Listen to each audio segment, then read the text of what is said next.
آج ذرا سا گفتگو کرنے کو جی چاہ رہا ہے، اور وہ یوں کہ جب ہم اردو مرثیے کی صرف بات کرتے ہیں، وقت اتنا کہاں، تو قلی اور ولی اور سراج اور گدا اور مرزا اور گویا اور واقف اور متین، یہ ہمارے ابتدائی مرثیہ خوان ہیں جو حیدرآباد دکن میں جنہوں نے مرثیے لکھے. اور ظاہر سی بات ہے اس وقت مسدس نہیں تھا، بلکہ دو دو مصروں میں یا مثلث میں یا مربع میں. اور اس کے بعد میں دہلی سے جب سودا اور میر لکھنؤ میں آئے تو سودا نے خاص طریقے سے جو مسدس میں مرثیہ کہا، مگر اس میں جو لکھنؤ میں جو یہ قصر تعمیر ہوا مسدس کا، تو اس میں 4 بڑے نام ہیں. وہ خدائے سخن میر انیس سے پہلے کے، وہ ہیں میر ضمیر اور میر خلیق اور میر فصیح اور چھنو لال دلگیر. اور اس میں بھی جو لکھنؤ کی گنگا جمنی تہذیب ہے اس کو آپ شامل کریں تو چھنو لال دلگیر کا بڑا نام ہے، جنہوں نے اپنے غزل کے بستے کو دریا برد کر دیا اور صرف مرثیے اور سلام اور نوحے میں انہوں نے اپنی زندگی صرف کی. یعنی انہوں نے حسین کا کلمہ پڑھ کے اسلام کا اعلان کیا.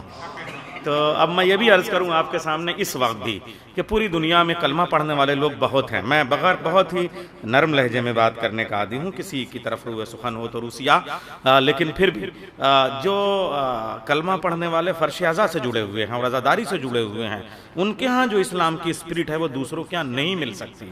اس لیے کہ عوامی درد کیا ہوتا ہے اور جو عوام کا سلسلہ ہوتا ہے، جلوس میں جس طریقے سے امیر اور غریب سب چلتے ہیں، مجلس میں جس طریقے سے امیر اور غریب سب چلتے ہیں. میں آپ کو بتاؤں کہ خود میر انیس نے، میں نے غلط کہا جملہ، آپ سب جانتے ہیں، مگر چونکہ مرثیے میں بتانا ایک لفظ آتا ہے اس لیے میں نے کہہ دیا کہ چونکہ فرش اعضا سے ہی ہندوستان کی آزادی کی لڑائی لڑی جا سکتی تھی، اس لیے میر انیس نے ہندوستان کی آزادی کی جنگ کے لیے جن ٹولز کا استعمال کیا ہے وہ مرثیے ہیں. اس لیے کہ وہ جانتے تھے کہ انگریزوں کے مقابلے میں ہندوستان کے لوگ نہتے ہیں، تو حوصلہ وہی دے گا جو نہتا ہو کے جنگ جیت سکتا ہے. یہ بڑا پہلو ہے، اور اس حوالے سے انیس کے مرثیوں پہ گفتگو کے پہلو ابھی بہت باقی ہیں. یہ 1857 پورا آپ کو مرثیوں میں نظر آ جائے گا. یہ جو رعایتیں اور استعارے جو چلتے ہیں، ایک مرثیے کے پیچھے دوسرا مرثیہ چل رہا ہوتا ہے، یہ بھی صاحب نظر کی بات ہے. اور میں وہاں تک آ رہا ہوں اس لیے آپ کے سامنے تو یہ باتیں عرض کر رہا ہوں. تو میر کے بعد میں جو مرثیے کا لہجہ بدلا تو فصیح اور ضمیر اور خلیق اور دلگیر، مگر ان کے بعد انیس اور دبیر نے انہیں معراج تک پہنچا دیا. اب اس کے بعد عشق صاحب کا خاندان ہے، تعشق کا مؤدب صاحب اور مہذب صاحب اور مومن اور صبر اور صابر اور میر وحید اور میر نفیس، یہ تمام ایک پورا ایک سلسلہ ہے. مگر اس کے بعد جسے ہم جدید مرثیہ کہتے ہیں، اس میں بھی لکھنؤ ہی کی جو زمین ہے اس کا ایک بڑا اثر ہے، وہ ہے جوش ملی آبادی. جوش ملی آبادی نے جو مرثیہ کہا حسین اور انقلاب، اس کے بعد سے ایک بالکل جدید مرثیے کی داغ بیل پڑ جاتی ہے. کہہ رہا ہے یہ ارے کون بانداز سروش، کہ بس امروز ہی امروز ہے فردا ہے نہ دوش.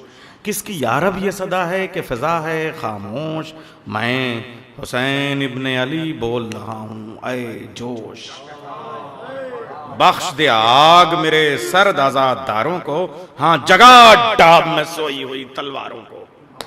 یہ جوش کا لہجہ ہے، مگر یہ ذرا زیادہ انقلاب والا. اس کو جو انیس کے لہجے سے کسی نے قریب کیا اور لکھنؤ کے لہجے سے کسی نے قریب کیا، وہ جدید مرثیے میں جدید مرثیے پہ بات کر رہا ہوں، چونکہ آج جو مرثیہ پیش ہونا ہے، اور یہ ڈاکٹر اسد عباس صاحب اور حیدر نواب جعفری صاحب اور حسن سعید صاحب، ان سب کی جو ایک انتخاب کی جو یہ کمیٹی ہے، جو تنظیم ہے، اس کی ایک خاص طریقے سے صفت ہے کہ ہمارے 2 پرانے مرثیے روایتی مرثیے آ جاتے ہیں، ایک آدھ نو کلاسک مرثیہ آ جاتا ہے، ایک جدید مرثیہ ہر سال آ جاتا ہے، اور ایک نو تصنیف مرثیہ.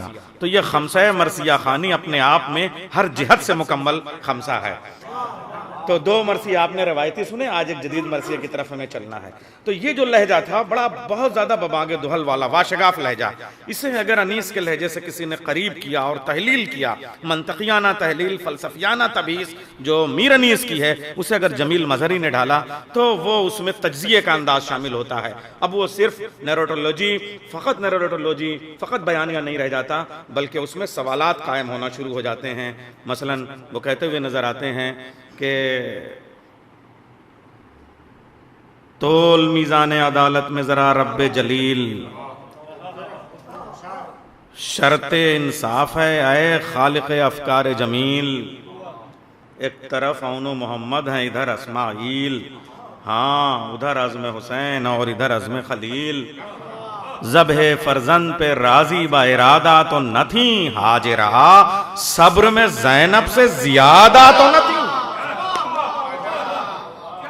یہ لہجہ.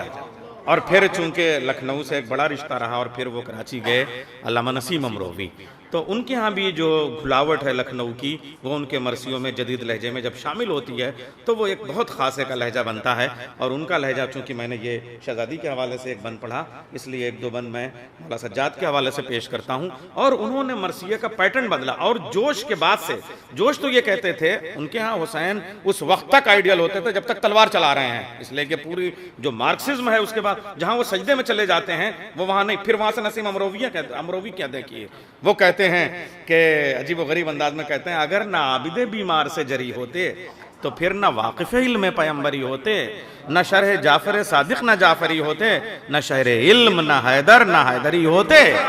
مولا سجاد کی جو بات ہے دیکھیے، کچھ بھی ہو مولا کائنات نے رسول اسلام کے مشن کو بچایا، لیکن اگر کربلا نہ ہوتی تو نجف نہ بچتی، اور اگر کربلا کو مولا سجاد اور بی بی زینب نے نہ بچایا ہوتا تو امام حسین کی قربانی نہ بچتی. وہ کہتے ہیں کہ نہ شہر علم نہ حیدر نہ حیدری ہوتے، خدا کے دین کی تذلیل ہو کے رہ جاتی، کتاب پاک بھی انجیل ہو کے رہ جاتی. اب جو جدید مرثیے میں پیکر تراشی، مہاکات، امیجری، شب چترڑ ہے، یہ عجیب و غریب انداز میں وہ آگے بڑھاتے ہیں. یہ ایسے عقدہ کشا جب تھے بیڑیوں میں اسیر، تو آ گئی تھی وہ منزل بھی ایک بروئے امیر. بھرے تھے غیظ میں یہ پاؤں پڑتی تھی زنجیر، ٹپک رہا تھا نظر سے جلال خیبر گیر. جو منہ تھا سرخ تو رخسار تم تمائے ہوئے، یہ ایک تو شیر تھے اوپر سے چوٹ کھائے ہوئے. یہ علامہ نسیم امروی. اور جدید مرثیوں میں دو اور بڑے نام ہیں. ایک نجم افندی کا کہ صاحب عجیب و غریب انداز کا ان کا بھی لہجہ ہے کہ صاحب عباس با وفا کا علم لے کے جائیں گے ہم، چاند پر حسین کا غم لے کے جائیں گے. تو جو اپنے عصری مسائل ہیں ان کو انہوں نے مرثیے سے جوڑا اور یہ بتایا کہ ہر عہد میں مرثیہ اپنا لہجہ تبدیل کرے گا مگر ذکر حسین کبھی بھی بدل نہیں سکتا. انداز بدلے گا، لہجہ بدلے گا، مسائل بدلیں گے تو مسائل کے سوالوں کے جواب بھی بدلیں گے، لیکن سب فرش اعضاء پہ ہم کو ملے گا. اور پھر جو ایک منظوم مقالہ جسے کہہ سکتے ہیں کہ ایک ریسرچ پیپر کی طریقے سے مرثیہ لکھنا، وہ آل رضا صاحب کا، جس میں خاص طریقے سے کربلا سے پہلے اور کربلا کے بعد والا مرثیہ، جس میں سے ایک مرثیہ آپ نے کیا عمدہ انداز میں پچھلے سال یہاں اسی مجلس میں پیش کیا تھا جہاں پھر وہیں اسلام کو لے آئے حسین. یہ آل رضا صاحب کا مرثیہ ہے. مگر اب جو میں آپ سے عرض کرنے جا رہا ہوں کہ یہ جو جدید مرثیہ ہے اس میں نہ صرف یہ کہ اجزائے ترکیبی بلا شبہ جو انیس اور دبیر نے بنائے تھے، جس میں چہرہ ہے اور اس کے بعد میں سراپا ہے اور رخصت ہے اور آمد ہے اور رجز ہے اور جنگ ہے اور شہادت ہے اور بین ہے، یہ جو اجزائے ترکیبی ہیں یہ اب تو کوئی نہیں لگتا کہ انیس سے آگے بنا سکتا ہے. اور بے شک انیس کے بعد جو بھی شاعر پیدا ہوگا مرثیے کا، انیس سے بڑا شاعر نہیں ہو سکتا. مگر پھر بھی اب جب وقت بدلا تو وہ جو ایک موضوع کو لے کے ایک کردار کے اوپر مرثیہ کہا جاتا تھا، اب ایک خاص حوالے سے بھی مرثیے کو موضوع بنایا گیا. تو اب جو جس مرثیے کو پیش کریں گے، کربلا اے کربلا اے کربلا اے کربلا، یہ جو مرثیہ ہے وہ ہے مطلوبان شہادت کے عنوان سے جناب پروفیسر وحید اختر صاحب کا. اب وحید اختر صاحب 1935 میں جائس میں پیدا ہوتے ہیں نصیر آباد میں. ظاہر سی بات ہے وہ وہاں ایک علمی جگہ ہے، مگر ان کے ہاں جو قلب عباس صاحب نے ایک بار، ظاہر سی بات ہے مرثیہ کیسے شروع ہوتا ہے، جیسے ہم نے ابھی حذیفہ کو چھیڑا، تو انہوں نے کہا کہ صاحب اس کے بعد اب کوئی مرثیہ کہہ وے نہیں سکتا، مانی جائز ہی نہیں کہہ سکے تو تم لوگ کیا کہو گے. اور صاحب ان کو اس پہ اتنا وہ ہوا کہ صاحب رات کو مرثیے کی مجلس کے بعد وہ سوئے نہیں اور رات بھر میں انہوں نے ایک مرثیہ حضرت علی اصغر کے حال کا کہہ ڈالا اور اگلے دن پڑھ دیا. اور پھر صاحب انہوں نے اگلے دن پھر ٹہوکا دیا اور کہا صاحب ایک آدھ تو ہو ہی سکتا ہے مگر دوسرا ممکن نہیں ہے. نتیجے میں انہوں نے 8 محرم کی مجلس میں مولا عباس کا حال کا ایک مرثیہ اور کہہ دیا. تو کبھی کبھی تربیت یوں بھی ہوتی ہے صاحب. تو یہ وحید اختر صاحب ہیں، تو انہوں نے مرثیے کہے. مگر اب جو ان کے یہاں خاص بات یہ ہے کہ اب کسی ایک کیریکٹر پہ مرثیہ انہوں نے نہیں کہا. اب یہ جو 4 کیریکٹر ہیں خاص طریقے سے مطلوبان شہادت، یعنی حلمن کی صدا کے بعد ہر لفظ استعارہ ہے اس میں. جو مرثیہ آپ پڑھیں گے اور آپ سنیں گے تو انشاءاللہ محظوظ ہوں گے آپ، مصاب ہوں گے آپ، دیکھیے گا. تو حضرت حر، حضرت زہیر خین، حضرت حبیب بن مظاہر اور حضرت مسیب، یہ 4 جو مولا حسین کے ایسے اصحاب ہیں جنہیں مولا نے یاد کیا ہے. طلب کیا ہے. تو مطلوبان شہادت کے حوالے سے یہ 4 کردار ہیں. اب وہ والے اجزائے ترکیبی جو پرانے مرثیے میں تھے وہ تو نہیں ہے، مگر یہ کتنی بڑی بات ہے. ایک چراغ ہے اور اس سے کائنات کا چراغ روشن ہے. اگر ایک چراغ نہ بجھا ہوتا اور بجھنے کے بعد ایک پاس کے بعد جب مولا کہتے ہیں علی اکبر اب یہ چراغ جلا دو، اب وہ دن ہے اور آج کا دن ہے اور قیامت تک اب یہ چراغ نہیں بجھ سکتا. اب آپ دیکھیے جسے حریت کہتے ہیں، ان 4 کرداروں کے حوالے سے میں عرض کروں آپ کے سامنے کہ 2019 میں آپ کربلا جائیے، سال میں 4 بار لوگ جاتے ہیں اور 6 کروڑ کا مجمع ہوتا ہے. کوئی مجھے بتا دے کہ اس کے 1 روپے کا سکہ کہیں گرا ہو اور نہ ملا ہو، یا کہیں کسی کو کوئی رپورٹ FIR کرانی پڑی ہو، یا بھوک لگی ہو اور اس کو روٹی کا انتظام نہ ہو، پیاس لگی ہو اور پانی کا انتظام نہ ہو، نماز کا وقت آ گیا ہو اور مصلی نہ بچھا ہو، جماعت کا اہتمام نہ ہو، ماں باپ کی، والدین کی، گھر والوں کی یاد آئی ہو اور وہاں پہ وائی فائی کا انتظام نہ ہو، تھکن ہو اور وہاں مکعب کا انتظام نہ ہو. آپ مجھے بتائیے. اور سب لوگ مختلف زبانوں کے لوگ، مختلف علاقوں کے لوگ، مختلف نسلوں کے لوگ سب وہاں پہ موجود ہیں اور کسی کو کسی سے کوئی پریشانی نہیں. اور کتنے میں؟ 6 کروڑ میں. اور 30 لاکھ ہوتے ہیں اللہ کے گھر میں، سب کو سب سے پریشانی نہیں. میں نے تو بہت لفظ بچا کے کہا. اور یہاں 6 کروڑ میں کسی کو کسی سے کوئی پریشانی نہیں. آپ مجھے بتائیے، جبکہ وہاں واجب ہے، وہاں اختیار ہو تو زندگی میں ایک بار جاؤ. وہاں اختیار ہو تو جاؤ، یہاں بے اختیار جاؤ. یہ لکھنؤ ہے، کیا بے اختیار لفظ آپ نے اٹھایا؟ بے اختیار جاؤ وہاں، اور وہاں کسی کو کوئی شکایت نہیں. اب میرا سوال یہاں سے اس مرثیے تک لے کے جا رہا ہوں میں آپ کو. جس حسین کی کربلا 2019 میں اتنی آزاد ہو کہ کسی کو کسی سے کوئی شکایت ملی ہی نہیں، سال میں 4 مرتبہ اتنا بڑا مجمع، ویسے تو سال بھر مجمع، کسی کو کوئی شکایت نہیں. اس حسین کی کربلا خود اس کی نظروں کے سامنے 10 محرم سن 61 ہجری کو کتنی آزاد رہی ہوگی. اب مجھے کہنے دیجئے کہ رسالت کی معراج تو عرش پہ ہوئی، لیکن بشریت کی معراج حسین کے خیمے میں ہوئی ہے. کسی ایک بات کو ماننے کے لیے آپ پوری نفسیات کو پڑھ لیجئے کہ 3-4 چیزیں ضروری ہیں. Number 1 law and order, number 2 سزا اور جزا کا احساس، نمبر 3 غیرت، نمبر 4 حیا. جب تک یہ 4 چیزیں آپ کے سامنے ہیں تبھی آپ کوئی بات مانیں گے، ورنہ نہیں مانیں گے. مارچ ختم ہو جاتی ہے، کوئی انکم ٹیکس نہیں دیتا، بجلی کا بل کوئی نہیں دیتا، لا اینڈ آرڈر ہے تب بھی تھوڑا سا حکومتوں کی کوتاہی کا احساس ہوتا ہے، آدمی نہیں کام کرتا. چوراہے پہ لال بتی رہتی ہے، لوگ کراس کر جاتے ہیں، یعنی پولیس آپ کو روکتی ہے. مگر وہ کون سی چیز ہے کہ فرش عذاب بچھا اور سب چلے آئے؟ اس کا مطلب عزاداری لا اینڈ آرڈر کی محتاج نہیں ہے. دیکھیں میں کیا عرض کر رہا ہوں. دنیا کا کوئی بھی کام پورٹ فولیو ہوتا ہے، اس کے لیے ایک قلمدان بنایا جاتا ہے، ایک وزارت بنائی جاتی ہے. مگر عزاداری کا کہیں کوئی قلمدان ہو، کوئی منسٹر بنا ہو تو مجھے بتائیے. اور پوری دنیا میں عزاداری ہوتی ہے اور کہیں کوئی گڑبڑ نہیں. اس کا مطلب یہ ہے کہ جو باہر سے ایکسٹرنل فورس اور ہے، انٹرنل فورس اور ہے. اب حسین اپنے خیمے میں کہتے ہیں کہ چراغ بجھا دو اور جس کو جانا ہو چلا جائے. پہلی چیز لا اینڈ آرڈر. حسین نے کہا میں اپنی بیعت اٹھا لے رہا ہوں، نہ میں بیعت کرنے کا قائل ہوں نہ بیعت کرانے کا، تم سب جاؤ.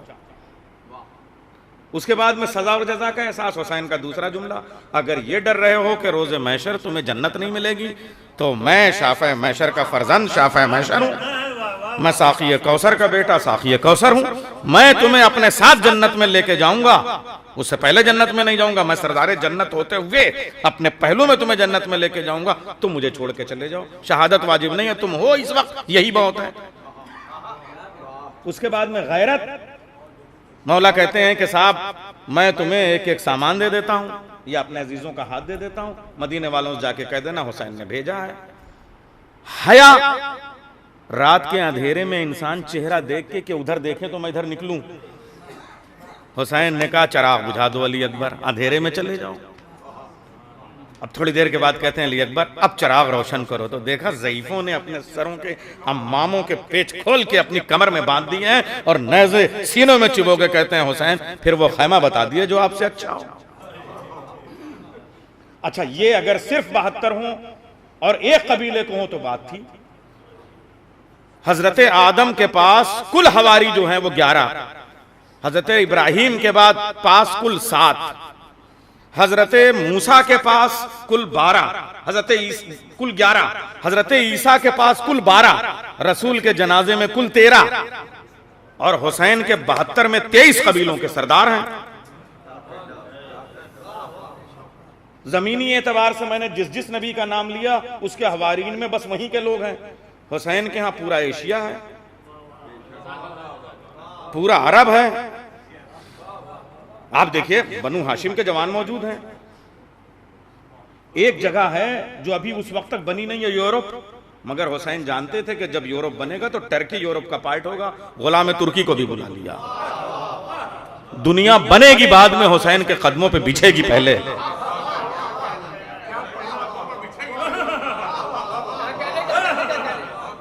ابھی جغرافیہ بعد میں آئے گا ہمارے سامنے، مگر حسین کے قدموں میں پہلے بچ جائے گا۔ اب وہ حر ہیں، وہ حضرت زہیر ہیں۔ حر آپ دیکھیے کہ کیسا کردار ہے۔